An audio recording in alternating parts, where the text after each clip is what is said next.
between members of the urban and regional plan, and that is to be held by the Secretary of Ocean in a mixed east. Also on the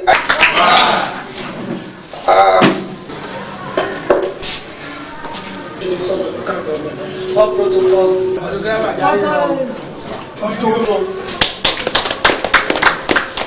Alaji, WA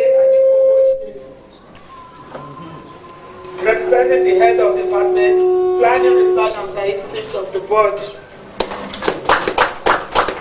Then into this interactive meeting. We shall now go to item 4. That is the work. The GM, the Deputy Secretary, has sent me to apologize for starting this meeting very late. As you know, the Oba of Lagos is to be crowned. Àwọn ẹgbẹ́ rẹ̀ máa jẹ ìyá ọ̀pọ̀ bí o, àlọ́ pọ̀ bí o. Ìpàdé ìfipẹ́ ni wípé gẹ́gẹ́ bẹ́ẹ̀ ti mọ̀, ọba Èkó, ọba Akéolú, ọba akọrin ní ìfẹ́ lọ́la, ṣiṣẹ́ pọ̀. Ìpàdé wà láwọn táwọn lọ ṣe lánàá, iṣẹ́ tó rán wọn bẹ̀. Òun làwọn jẹ́ lọ́wọ́ láàárọ̀ yìí. Ẹ̀rí báwo èrò púpọ̀ ń bẹ tí wọ́n jẹ́ṣẹ́ yẹn fún. Ni àwọn tí ọba náà wọ́n dé. Tí wọ́n ní ẹ má bẹ̀rù lókè bẹ̀ yí gan-an pé kì í ṣe ibi ti àfojúdi. Wọ́n wá ní pé àwọn bẹ́ẹ̀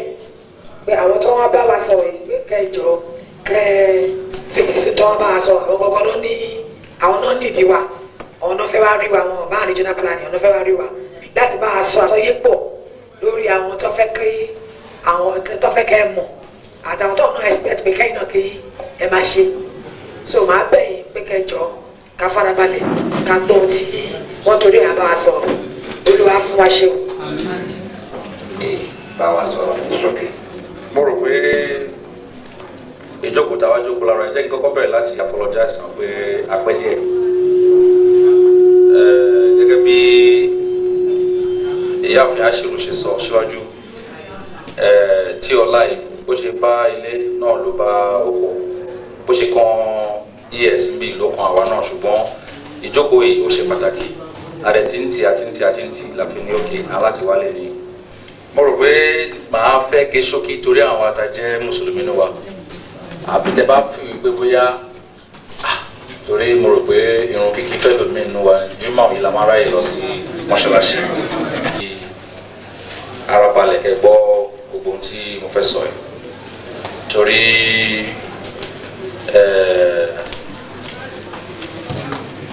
ẹ̀yin àgbàlagbà lè máa ń sọ wípé wọ́n ní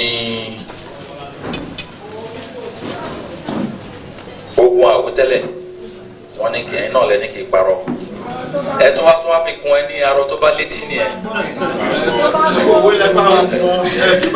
ẹ rí mi ẹ fún wa mi ẹ lọ́wọ́ rí so mo rò pé ní àwọn kan wà níbi tí mo ti ń fojú díẹ̀díẹ̀ tó jẹ́ pé láàrin yín wọ́n á lè máa fi tó yín létí nǹkan tí town planning tó jẹ́ títí dì sí èmi gan mọ̀ pé ọ̀pọ̀lọpọ̀ ọmọ town planning sì kàn ju pé ilé náà ń wò bẹ́ẹ̀ kò rí bẹ́ẹ̀ because máa fi town planning máa fẹ́ fi ṣe àpèjúwe ẹni tí máa fẹ́ fi ṣe àpèjúwe ológun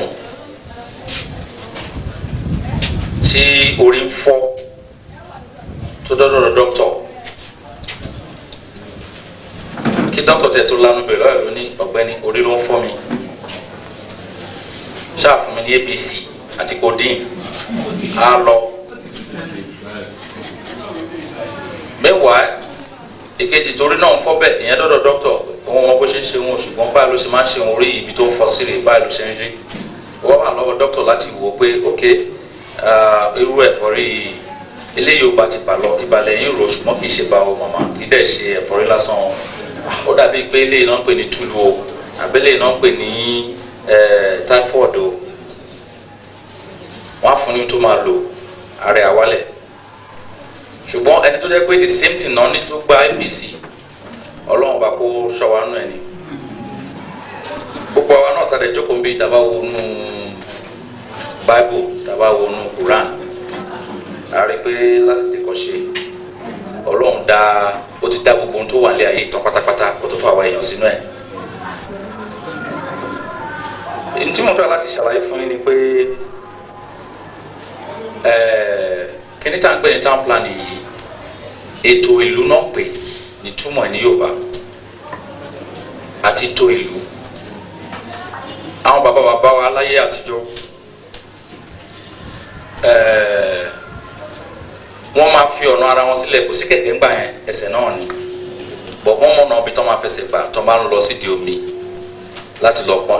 tó máa lọ sódò láti lọ pọn mi wọ́n fẹ́ fọṣọ ni wọ́n fẹ́ ṣe whatever ní létí odò wọ́n mọ̀ ibi tó máa gbà tó máa ń lọ sóko wọ́n fẹ́ lọ dẹ doni àmì wọ́n fẹ́ lọ dẹ ìgbẹ́ ni wọ́n mọ̀ ibi tó níbi tó máa gbà. bóyá yàtọ̀ sí pé bóyá à ń lọ dẹ ẹran àbá à ń dẹ̀gbẹ́ wọ́n mọ̀ ibi tó máa gbà.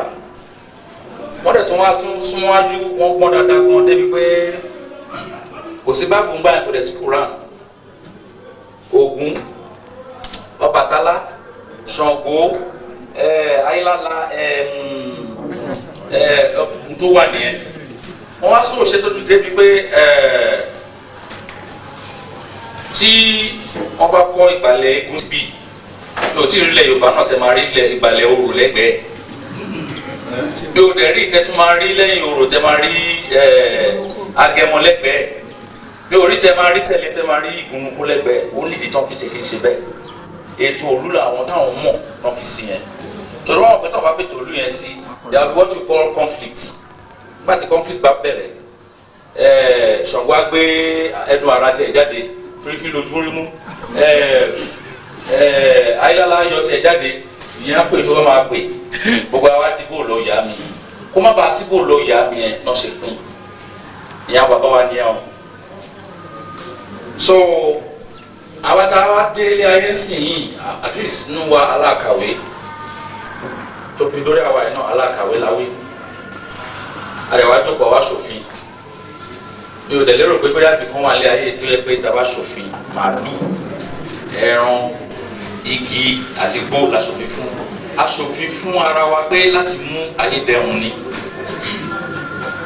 mi ò mọ̀ bóyá àkọ́tí mo sọ yẹ yìí ta so ibi tí mo dúró yìí 20-25 years ago ẹ ṣe kọ́ sẹ́ni. now nígbà yẹn èèyàn mélòó ló wà lẹ́kọ̀ọ́ ànímọ̀ oníyẹ àwọn táwa lẹ́kọ̀ọ́ ṣùgbọ́n èrò bẹ̀rẹ̀ sí dé sí because ṣàmọ̀ ifá tó fi dá ìlú kálukú ọ̀tọ̀ọ̀tọ̀ ifá tó fi dá Èkó oko nílé jọ ó ká lè jùmọ́ra ni. now èrò yẹn wá bẹ̀rẹ̀ sí pọ̀ sí ó bẹ̀rẹ̀ sí pọ̀ sí ó bẹ̀rẹ̀ sí pọ̀ sí. at the time town planning pẹ̀lú works náà papọ̀ mo fẹ́ kẹ́ fi mọ̀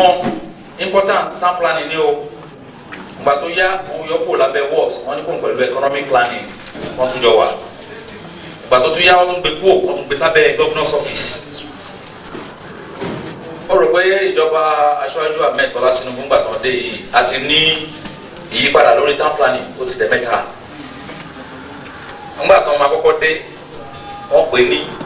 Ministry of Environment and Physical Planning torí wọ́n rí pé àwọn mọ̀ wípé àwọn láti tún àwùjọ ṣe. náà wọ́n pàtó yẹ wọ́n bá lọ rí pé iṣẹ́ yìí ó dàbí pé ó pọ̀ ju bá ṣe rò lọ. wọ́n tún wọ́n wá yọ ọ́fíìsì méjì wọ́n ní kan Office of Environment wọ́n ní kejì Office of Physical Planning àtúnbáyà lọ àwọn tó bá jẹ́ pé ẹ̀ẹ́dí láti ṣe nípa kẹ́tọ́ current àwọn tó bá current nínú wa ẹ̀ mọ̀ pé láti bí oṣù mẹ́fà sẹ́yìn sí wọ́n tún ti wá dá ministry kan sílẹ̀ ní tán pè ní Ministry of Physical Planning ìgbà tó tún máa di bí ọ̀sẹ̀ mẹ́fà sẹ́yìn sí wọ́n ní kì í ṣe Ministry of Physical Planning mọ́ torí wọ́n mọ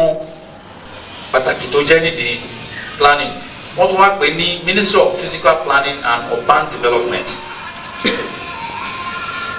ṣé gbogbo eléyìí ó fi hàn wípé kò sí ìlú náà tó jẹ́ pé tí a bá ní ètò òlú tó péye tá a bá dẹ̀ tẹ̀lé òfin ètò òlú tó péye àti pé kí a ní ìgbéga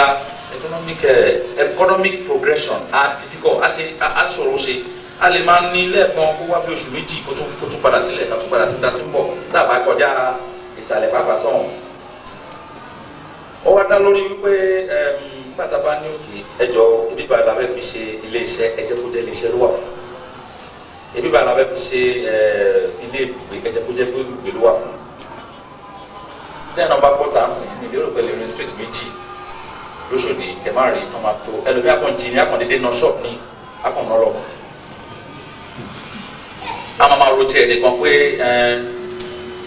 ó fẹ́ san owó ọmọléèwé ó dẹ̀ ríran lẹ̀ ó mọ̀ tẹ́lẹ̀tẹ́lẹ̀ kó tó lọ fẹ́yàwó méjì fẹ́yàwó mẹ́ta ẹjọ́ ẹ dáríjì mi o lórí mẹ́rin ọlọ́run wí lóòótọ́ ṣùgbọ́n ó kìlọ̀ fún wa tó pé ká tó mẹ́yìn ká jókòó ká wo àpò wa dáadáa. now meanwhile níbi tí ẹ ti kó ṣọ́ọ̀pù bóyá ṣọ́ọ̀pù mẹ́fà lẹ́kọ́ síbẹ̀ sọ́ọ̀kìwé yìí gbà tẹ́ máa ṣe ẹ̀ṣẹ́ fún flat méjì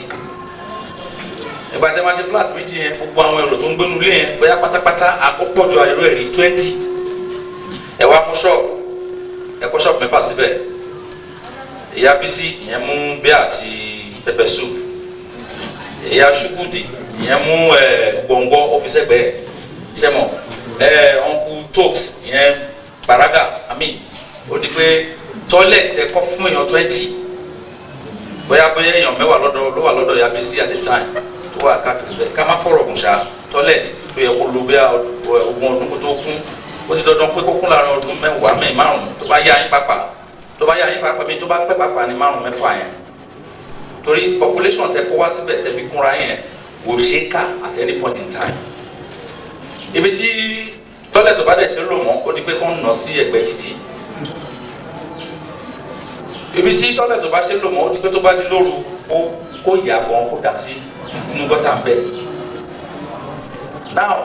ẹtún àwọn obòmí ẹ ráwọn ẹlòmíì ẹkọ ọ̀nà yàrá yẹn tẹ́lẹ̀tẹ́lẹ̀ mẹ́rin lápá òsì tọ́lẹ̀tì kan lápá bí tọ́lẹ̀tì kan lápá bí kíchìn báyìí àwọn tẹ̀sí kọ́ fún tẹ́lẹ̀tẹ́lẹ̀ míì fámìlì kọ̀ọ̀kan ká tẹ̀sí pé mẹ́wàá ni wọ́n ẹ̀mú mẹ́wàá yẹn nílẹ̀ lápá bí 40 ni ẹ̀mú mẹ́wàá lápá bí 40 ni ẹ̀ ọlọ́ọ̀bẹ sọ́ọ̀dì òun náà rí pé Rahim wọ́n ti sọ ṣọ́ọ̀bù lọ́wọ́ wájú ilé ẹ̀yìn náà kò mọ bó ṣe ṣe òun náà tún mú àwọn yàrá yẹn ló bá kún fún wíńdò ká tún tó block mọ̀ pé yes èmi náà ti ná ṣọ́ọ̀bù ṣẹ́rí owó kínní ló ní bá kì í ṣe pé lórí infrastructures àwọn bíi sọ́kèwé bíi gọ́tà tí mo lè fi ṣàpèjúwe fún yín ó tètè yé yín nìkan bọ́ lórí ẹ̀mí gúngùn ti yín gan àti tàwọn ọmọ yín ẹ̀mí gúngùn tèmi àti tàwọn ọmọ tèmi torí tẹ́ bá wò láyé ìgbà kan kódà Sùúrùlérè tí wọ́n káwá wá ní 1956 ìjọ́nà lọ́hùn igi pọ̀ jẹyàn lọ igi ó pọ̀ jẹyàn lọ àwọn tó gbìn sí pé wọ́n ya wèrè láti gbìn tẹ́ bá dé kò yáyé jọ́hún igi ó pọ̀ jẹyàn lọ ìbí mo bá ń rọ́ tẹ́ bá dé bí àìláyé jọ́hún igi ó pọ̀ jẹyàn lọ torí pé àwọn atẹ́gùn tó máa tara gbìn ẹ̀ jáde àbá purify bí èlú láti àtẹ̀tí bẹ̀rẹ̀ sí ta gbogbo àwọn gáàsì tá à ń ṣe yẹn sí ká kó gáàsì sílé ká kó ògógóró sábẹ́ ilé wọ́n ta nọ́mbà 1 náà dán ẹ̀bọ̀ tẹ́ ẹ̀ lè rí ní gbogbo ibi tí mò ń dúró yìí oníbi tí nọ́mbà 1 máa dúró sí tọ́ra bàbá ti wá ti tètò sí ṣùgbọ́n àwa dé ojúkòkòrò owó kò jẹ́ ká ẹ bá bínú ojúkòkòrò owó kò jẹ́ ká ní respect fún lọ́wọ́ so ó di pé gbogbo àwọn òwe tí ìjọba wọn ṣe kọ abádẹ́wò náà majority àwọn àtàwọn apariwo jù náà ẹnikẹ́ni omi kò mú ìwé tax evidence kò san tax wa kò san ìlàjọ tán ti bí mẹ́wàá nínú táàsì náà níjọba dẹ̀ ti máa lẹ́fẹ̀ẹ́ ìjọba ṣe títì nínú táàsì ẹ̀fẹ́ ṣe kó ṣe gọ́tà nínú táàsì ẹ̀fẹ́ kó provide market nínú táàsì I mean it is an endless kind of problem. mẹ́wàá ó dẹ̀ tí wọ́n wà so unfortunate wípé Èkó gbogbo ilẹ̀ Nàìjíríà pátápátá ìtẹ́kọ̀ọ́ tó níbẹ̀ kò tó ìdá kan. About 150,000